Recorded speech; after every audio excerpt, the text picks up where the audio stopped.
Alright, here we have a very quick update. I'm pretty sure it's update here to the Bell Buckle Fosterville Road we're crossing here near Bell Buckle, Tennessee.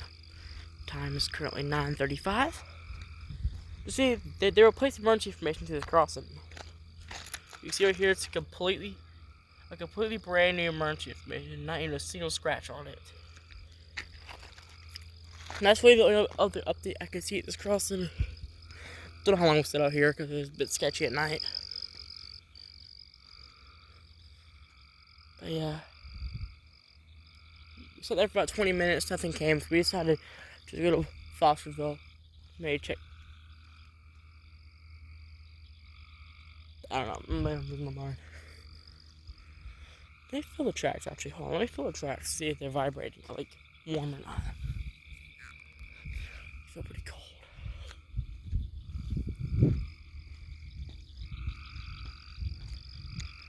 I don't know. Probably can't stay here too long.